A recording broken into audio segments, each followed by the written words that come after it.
Togo adalah film Amerika Serikat tahun 2019 yang diproduksi oleh Disney Plus. Togo sendiri merupakan nama dari seekor anjing Siberian Husky milik Leonhard Seppala. Film ini disutradarai oleh Erikson Kor dan dibintangi oleh Willem Dafoe sebagai Leonhard Seppala. Togo adalah film yang diangkat berdasarkan kisah nyata, yang terjadi pada tahun 1925. Di mana salah satu kota kecil di Alaska, dilanda wabah difteri yang menyerang ribuan orang di kota kecil itu. Seppala dan Togo diutus untuk mengambil serum difteri itu di pusat kota yang jaraknya ribuan kilometer. Film ini mendapat respon yang luar biasa dari para penontonnya, jika dilihat dari nilai ratingnya di IMDb sebesar 8,0. Oke, langsung saja kita mulai ALURNYA. Alurnya.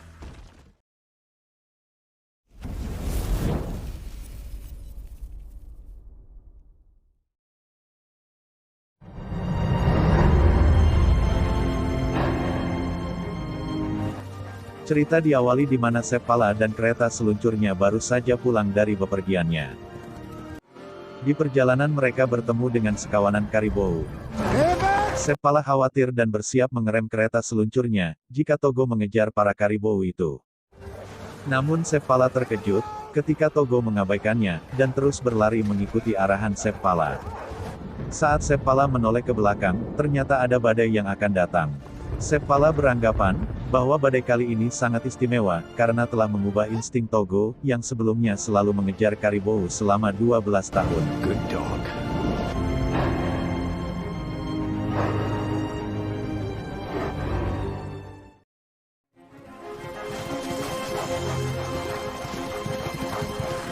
Sesampainya di Nome, Seppala terkejut melihat kota kecil ini sepi tanpa aktivitas seperti biasanya. Dan Murphy. Dia mengatakan bahwa wabah difteri telah melanda kota ini, menyebabkan kematian terhadap 5 orang anak kecil, dan 20 anak kecil lainnya terbaring di rumah sakit. Seppala menemui wali kota dan pejabat lainnya yang telah menunggunya. Mereka sedang melakukan rapat membahas bagaimana caranya membawa serum difteri ini dari pusat kota kemari. Dengan cuaca seperti ini, mustahil menggunakan pesawat pada zaman itu, satu-satunya harapan adalah mengutus pengendara kereta seluncur untuk mengambilnya. Wali kota dan lainnya berharap Seppala mau melakukannya. Karena sebelumnya Seppala pernah pergi ke pusat kota dalam waktu 4 hari. Tapi Seppala menolak, dan menyarankan agar mencari solusi lain. Seppala meninggalkan rapat dan pulang ke rumahnya. Sebelum pulang, Seppala mengantar Dr. Curtis kembali ke rumah sakit. Seppala terdorong untuk melihat ke dalam rumah sakit tersebut. Hatinya tersentuh dan sedih melihat anak-anak ini terbaring sakit, dan mungkin akan segera mati, jika tidak segera diberi serum itu. Constance, dia adalah istri Seppala yang tengah menanti kedatangan suaminya.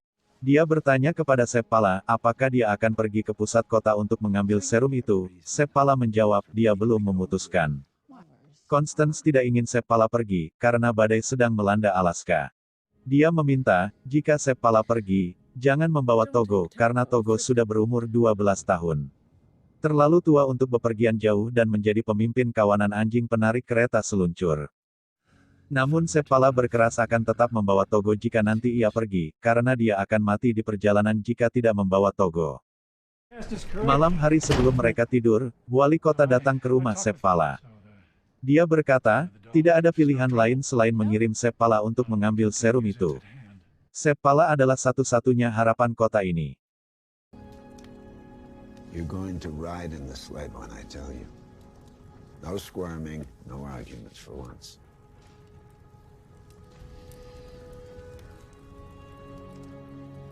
Got one more in you, pup.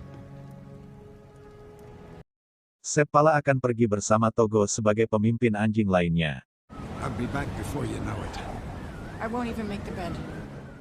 Saat Seppala melewati jalanan kota Nome, banyak warga yang menunggu di tepi jalan. Mereka melepas keberangkatan Seppala dengan penuh harapan, semoga Seppala berhasil membawa serum itu dan menyelamatkan kota kecil ini.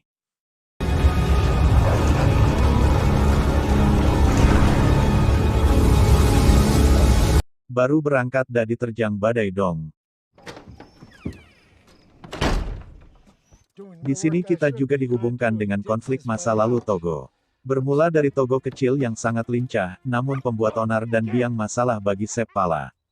Tidak masuk hitungan untuk menjadi anjing penarik kereta seluncur Seppala. Menurut Seppala, Togo hanya anjing pekerja biasa, bodoh, dan tidak bisa dilatih. Berbeda dengan Constance, dia memiliki pandangan berbeda terhadap Togo. Menurutnya Togo sangat cepat, dan bisa dijadikan sebagai anjing penarik kereta. Suatu hari, salah satu teman Seppala, Victor, dia meminta seekor anjing kepada Seppala, dan dia memberikan Togo kepada Victor, membuat Constance sedih atas keputusan Seppala. Keesokan harinya, Victor datang dan mengembalikan Togo. Menurutnya lebih banyak masalah daripada manfaat yang ditimbulkan Togo. Constance tersenyum melihat Togo kembali, namun tidak dengan Seppala. Seppala dan Togo sedang berusaha melewati gunung salju yang tinggi dan terjal. The easy part is over.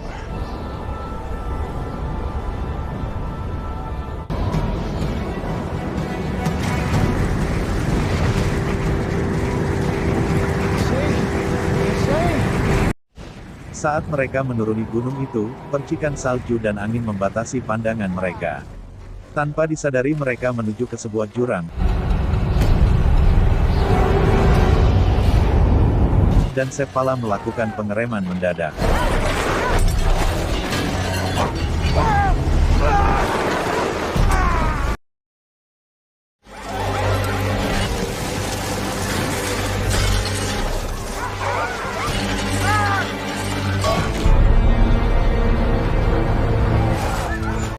Seppala berhasil membuat mereka terhenti.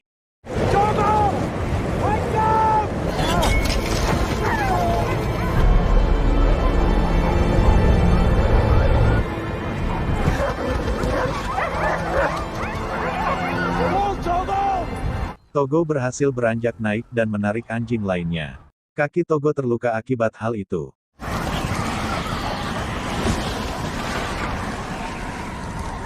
Mereka tiba di rumah singgah pemberhentian pertama mereka. Umada niyuinin sukanumik ciklek taktok. Di sana Togo dirawat oleh Atik Talak.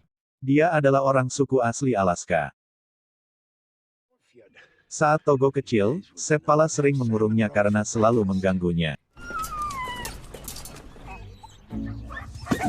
Namun Togo selalu berhasil keluar. Togo adalah anjing yang sangat tangguh dan cepat. Dia sangat ingin menarik kereta, namun Seppala selalu menolaknya. Togo tidak pernah menyerah dan selalu mengganggu Seppala. Saat itu Togo melihat kawanan karibou. Togo mengejar kawanan itu, dan anjing lainnya mengikutinya. Kereta Seppala tergelincir saat pengejaran itu, membuat Seppala tercebur ke sungai. Seppala membawa mereka pulang, dan Togo kembali dikurung. Namun kali ini, Togo dikurung di dalam gudang. Berharap Togo tidak bisa kabur lagi. Togo melihat sekitar, berusaha mencari celah untuk keluar, dan Togo menemukannya. Dia keluar melalui ventilasi gudang itu. Untuk kesekian kalinya, Togo berhasil kabur dari kurungan Seppala. Dia berlari menuju Seppala, dan kembali mengganggunya.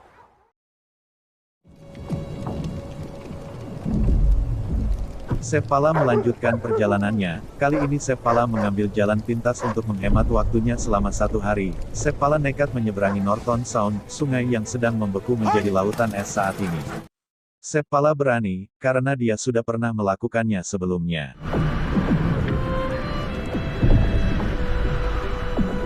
Dengar suara esnya saja sudah mengerikan, apalagi melaluinya.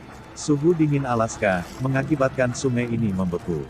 Dengan keberanian dan kemampuan anjing-anjingnya, Seppala menyeberangi sungai itu, yang sebenarnya, sewaktu-waktu bisa saja pecah karena beban mereka.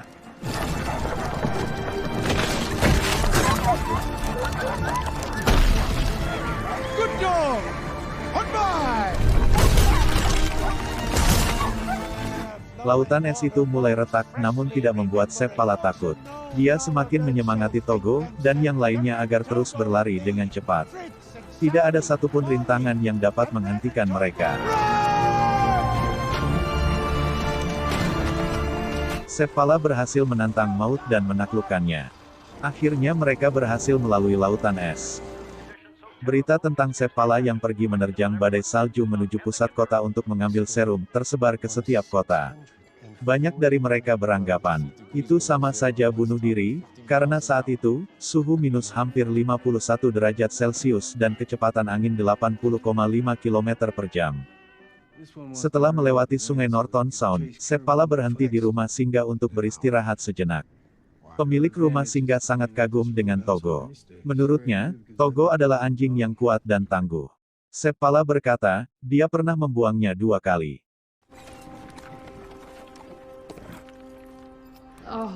Setelah Victor, Seppala mencoba memberikan Togo kepada seorang wanita.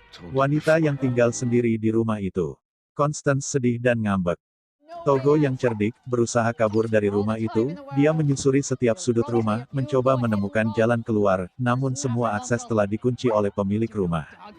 Togo kecil yang pemberani, nekat menerobos kaca jendela dan berhasil kabur. Dia berlari menghampiri Seppala yang sedang mengendarai keretanya. Seppala terkejut melihat Togo kembali, dia mendapati Togo terluka saat akan menangkap Togo. Luka goresan yang didapat saat menerobos kaca jendela sebelumnya. Kali ini Seppala memberinya kesempatan untuk menarik keretanya.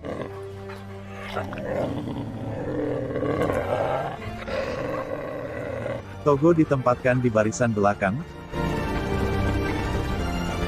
Seppala terkesan karena Togo mampu menandingi anjing di sebelahnya. Kemudian Seppala memindahkan Togo di barisan tengah. Dan lagi-lagi Togo mampu berlari lebih cepat dari anjing di sebelahnya. Kali ini Togo ditempatkan di barisan paling depan, menjadikannya sebagai pemimpin anjing lainnya. Dan Togo mampu melakukannya, dia mampu memimpin kereta seluncur Seppala. Constance terkejut saat melihat Seppala datang dengan Togo memimpin kereta seluncurnya. Tak henti-hentinya Seppala memuji Togo. Di saat itulah Seppala menamainya dengan Togo. Anjing non-unggulan dari orang non-unggulan. Pemandangannya indah banget. Pejabat terkait mengubah rencana awal, dari yang tadinya hanya Seppala yang mengambil serum itu, kini ada 14 tim lainnya yang akan ikut andil. Mereka akan melakukan estafet dari satu tempat persinggahan ke tempat persinggahan lainnya. Bagus untuk Seppala, dia tidak harus menempuh jarak sejauh 1000 km.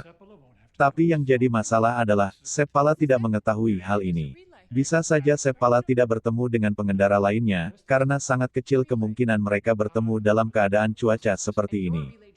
Constance marah, karena perubahan rencana tersebut. There are 1,000 ways a driver can miss another on the trail. 1,000 ways in good weather. Karena suaminya akan terus menuju pusat kota jika tidak bertemu dengan pengendara estafet lainnya. Henry Ivanov. Dia pengendara estafet yang sedang membawa serum itu. Saat di perjalanan, mereka bertemu dengan kawanan karibou, sehingga anjing-anjingnya mengejar kawanan karibou itu. Henry dan anjing-anjingnya keluar jalur lintasan karena hal itu. Tanpa disangka, Seppala sedang melalui jalur itu. Henry berusaha menghentikan Seppala, namun Seppala tidak mendengar teriakan Henry, dan terus menjalankan keretanya. Henry tersungkur dan menduga Seppala tidak berhenti. Namun dugaannya salah.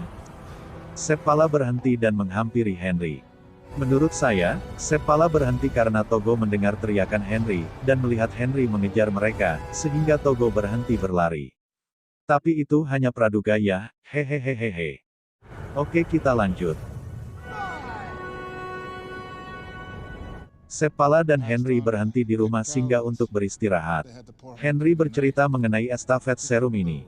Setiap pengendara menempuh jarak kurang lebih sejauh 50 km, tapi Seppala menempuh hampir 425 km.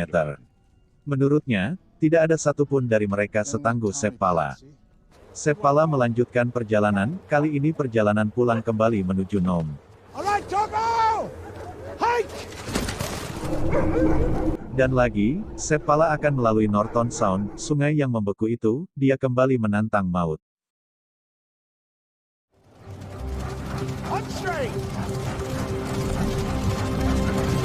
Seppala dan Togo mengikuti kejuaraan kereta seluncur. Mereka adalah non-unggulan, karena saat itu anjing-anjing Seppala masih terhitung muda dan kecil. Banyak yang meremehkan Seppala pada saat itu. You see that? That's the best dog team in the world right there. Di perjalanan, mereka bertemu dengan kontestan unggulan, dia berada di depan Seppala dan Togo. Seppala meneriaki Togo dan anjing lainnya agar berlari lebih cepat, dan Seppala mengalahkannya. Seppala dan Togo berhasil memenangkan kejuaraan itu, dan membawa pulang piagam beserta uang hadiah sebesar $5.000 Amerika Serikat.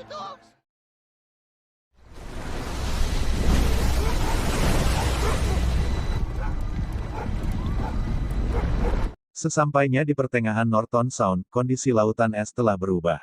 Lautan es itu telah terpecah menjadi bagian-bagian bongkahan es. Bahkan sebagian telah mencair. Tak ada jalan lain, Seppala berpacu dengan waktu, dia menyerukan Togo dan anjing lainnya berlari melewati pecahan es itu. Oh! Hike up!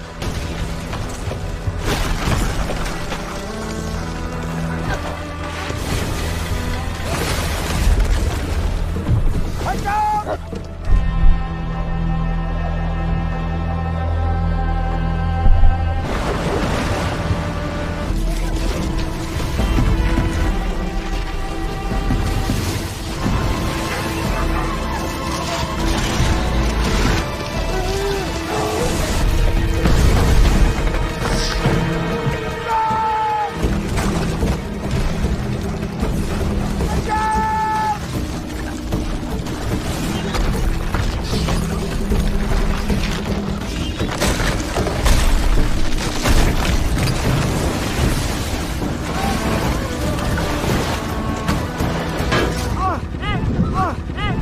Kereta Seppala sempat tersangkut, Togo! Hike up! namun Togo berhasil menariknya. Good job! Good job! We made it! Uncovered! Sesampainya di tepi lautan es, kondisi semakin memburuk. Jalan mereka menuju daratan, terputus karena es di ujung jalan telah mencair. Seppala percaya akan kekuatan Togo, dia mengandalkan Togo untuk menarik mereka agar merapat dengan daratan.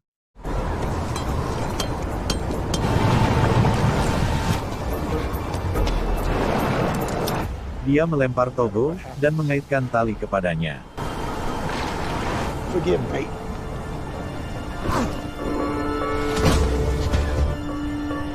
Hike up, Togo! Hike! Hike up! Hike up!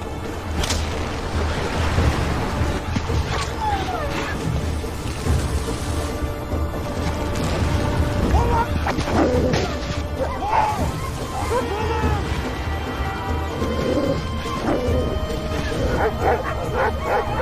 Dengan kekuatannya, Togo berhasil memperpendek jarak antara mereka dengan daratan. Yes! Hike! Seppala mendahulukan anjing-anjing yang lain dan keretanya menyeberang lebih dulu. Lalu Seppala melompat dan sampai ke daratan. Mereka kembali berhasil menantang maut dan menaklukkannya.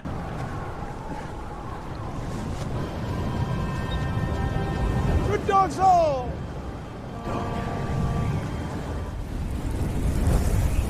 Seppala kembali ke tempat Atik Talik, rumah persinggahan. Atik Talik menangis melihat kondisi Togo yang sekarang.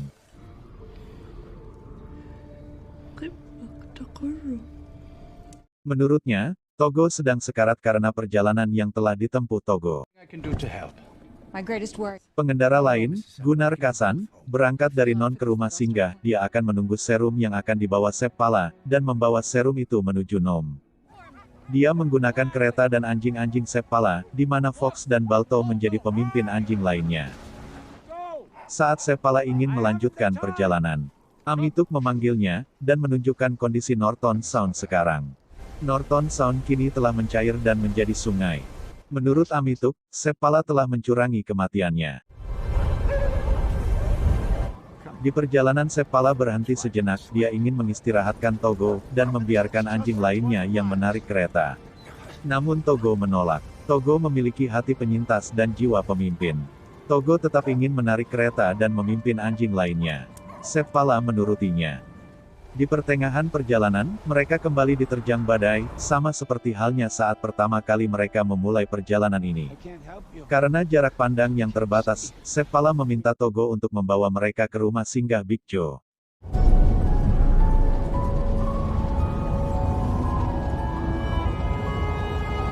Togo berlari secepat yang ia bisa.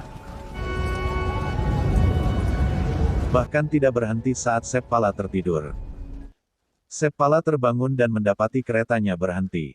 Dia melihat anjing-anjingnya terkapar, termasuk Togo yang telah terbaring lemas. Tidak disangka, rupanya Togo berhasil membawa mereka ke rumah singgah Big Joe. Big Joe menghampiri mereka, begitu juga Charlie, pengendara lain yang akan meneruskan perjalanan Seppala. Seppala beristirahat dan menginap beberapa hari di rumah singgah Big Joe. Salah satu kaki Togo masih terluka. Perjalanan Seppala berakhir dengan serum itu. Charlie tiba di rumah persinggahan, di mana Gunnar Kasaan telah menantinya untuk meneruskan perjalanannya. Akhirnya serum itu sampai ke Nom. Gunnar Kasaan pengendara terakhir yang membawa serum itu. Jurnalis di sana meminta nama Gunnar dan anjingnya Balto, untuk dimuat di surat kabar selanjutnya. Seluruh dunia mengetahui, bahwa Gunnar dan Balto lah yang berjuang sebagai penyelamat kota Nom. Mereka tidak tahu, bahwa sebenarnya Seppala dan Togo yang telah banyak berkorban.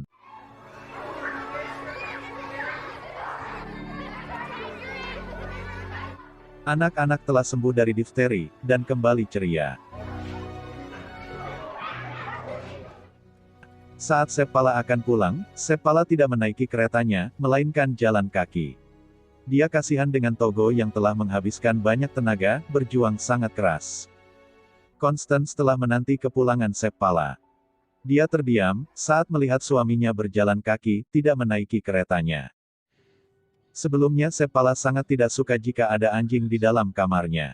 Namun kali ini, dia membaringkan Togo di kamarnya, di atas kasurnya. Keesokan harinya, mereka mendapat kunjungan dan mendapat banyak hadiah dari para pengunjung, sebagai tanda ucapan terima kasih atas perjuangan Seppala dan Togo. Termasuk wali kota dan pejabat lainnya. Di malam hari, mereka mendapat kunjungan terakhir dari seorang gadis kecil dan ayahnya. Gadis kecil itu bernama Sally, salah satu anak yang terkena wabah difteri. Sally memberikan hadiah berupa patung kecil yang sangat mirip dengan Togo. Mr. Seppala? Is Togo going to die? Pertanyaan itu menyinggung Seppala, membuat Seppala keluar rumah dan meninggalkan gadis kecil itu. Dia tidak marah, dia sedih karena pertanyaan gadis itu benar adanya. Menurut Seppala, dia telah memaksa Togo berjuang sangat keras, membuat Togo sakit dan sekarat.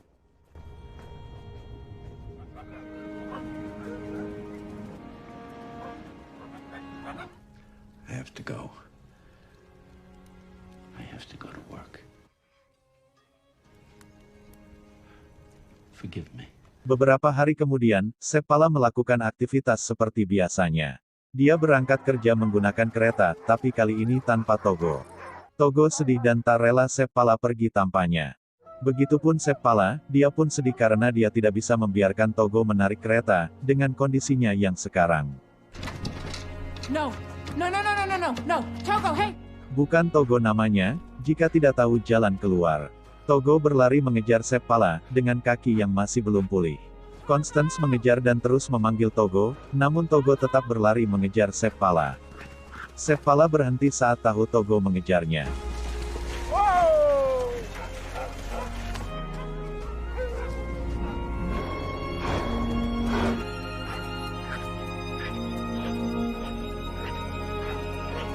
Dia terharu. Seppala tidak menggunakan keretanya lagi semenjak saat itu, selama Togo masih hidup. Dia selalu berjalan, dan Togo selalu menemaninya jika akan bepergian. Togo menghabiskan masa tuanya dengan tugas baru, yaitu sebagai ayah.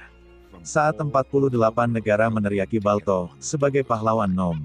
Pengendara kereta seluncur dari seluruh dunia berdatangan, hanya untuk bersaing mendapatkan garis keturunan Togo. Bahkan dilakukan pengembangbiakan, yang diberi nama Siberian Seppala. Film pun BERAKHIR. Tamat. you're around them long enough, they tend to get under your skin. And if you're lucky enough to have known a great one, they never really leave. They stay with you as long as you live, harnessed to your heart, giving their all.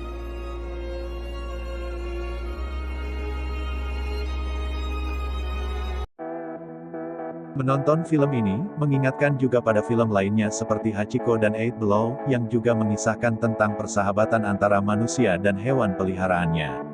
Dalam film ini juga menunjukkan keunggulan anjing jenis Siberian Husky ini kepada publik. Bahwa selain gesit, jenis anjing ini juga sangat setia kepada pemiliknya. Meskipun Balto yang sebelumnya dikenang sebagai pahlawan, kini semua orang bisa tahu, bahwa yang justru pahlawan sesungguhnya adalah Togo. Togo mati pada tanggal 5 Desember tahun 1929. Sepp Pala meminta Togo diawetkan dan dipajang dalam kotak kaca di Museum Iditarod di Wasilla, Alaska. Sampai jumpa di video selanjutnya ya gan. Dan jaga kesehatan kalian.